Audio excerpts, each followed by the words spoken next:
올해 2월 달에 입학 결과 데이터입니다. 요 학과들이 수능 요 정도 성적이 합격이 가능했어요. 보게 되면 이미 3등급도 보이고 4등급도 보이기 시작합니다.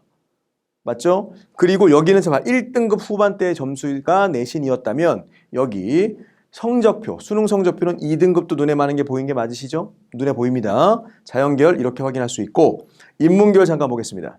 인문계열도 마찬가지로 2등급, 3등급이 많이 보이는 게 눈에 보일 거예요. 즉 정시에서 이렇다는 내용을 좀 보여주고 싶었던 겁니다. 그럼 요 학교만 그러냐? 내려갈수록 더 많다는 거 좀 보여드릴게요. 자, 우리 학생들 표현 그대로 이제 녹색깔 학교들, 중경 외식급 학교들입니다. 마찬가지 공부 잘해야 되는 거 맞죠? 훌륭한 학교 맞으니까. 그런데 1점대 후반 내신이어야 하는 거에 비례해서 수능은 본 것 그대로입니다. 일단 1등급이 드물어요. 2등급, 3등급이 가장 많이 보이고 오히려 4등급들도 있습니다. 맞죠? 자연계열 보여드렸고 인문계열 잠깐 보겠습니다. 인문계열도 마찬가지인데 오히려 1등급이 안 보여요. 그런데 내신은요. 맞죠? 요런 내용을 확인한다고 한다면 현재 변화되는 트렌드, 이게 언제부터냐면 작년 고3부터 통합형 수능으로 바뀌다 보니까 문이과 구분이 없어지고 선택형 과목을 자유롭게 선택하고 국어랑 수학에서도 선택 과목이 생기다 보니까 이런 현상이 나타난 겁니다. 그리고 또 특징적으로 하나가 뭐가 있냐면 원래 작년 그 앞에 2년 전만 하더라도 최상위권들은 일단 서영고가 목표였어요. 근데 우리 2학년 학생도 우리 알고 있을까요? 요즘에 최상위권들 대부분이 자연계열이긴 하지만 최상위권들의 목표는 어딜까요? 서영고일까요 과연? 그건 당연하고 어딜까요? 붙으면 그냥 간다, 지역은 보지 않는다, 지역 불사론 의대.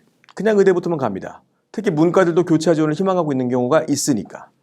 그런데 인원을 잠깐 보게 되면 정시에서 서울대가 정시에서 900여 명을 뽑습니다. 그런데 의대가 작년부터 신규 900명 정도가 학부, 의대에 900명이 새로 생겼어요. 그러면 서울대 위에 학교가 하나가 더 생긴 거죠. 그러면 원래 서울공대 가셔야 될 훌륭하신 분들이 이젠 지방의대 포함 의대 갑니다. 목표의 트렌드라는 게 그런 거예요. 그리고 나서 다시 또 서울대, 연대, 고대 이렇게 가는 겁니다. 그러다 보니까 학교의 합격 컷 자체가 점점 더 밑으로 내려오게 된 거였고 또 하나는 정시 인원 자체가 또 많이 뽑는다는 측면. 그러면 종합해서 결론 내겠습니다. 우리 현재 고등학교 2학년 친구들이 대학 가기가 훨씬 더 쉬워졌다, 어려워졌다?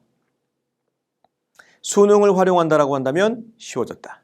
보면 등급컷 갖다가 확인할 수 있다. 그럼 이번 여름방학에는 뭐에 공부가 집중돼야 된다? 모의고사 준비, 8월 31일 모의고사, 기출문제를 몰입해서 공부. 왜? 수행평가가 없는 유일한 기간이 7월달과 8월달이니까.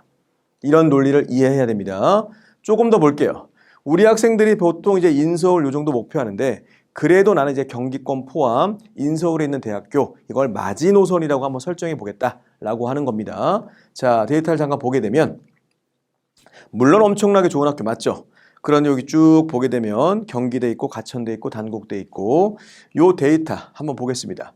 내신은 2점대 후반 3등급이 커트라인인 거에 비해서 일단 여기 정시, 수능 정시 등급 컷을 보게 되면 일단 국어는 자연계열이에요.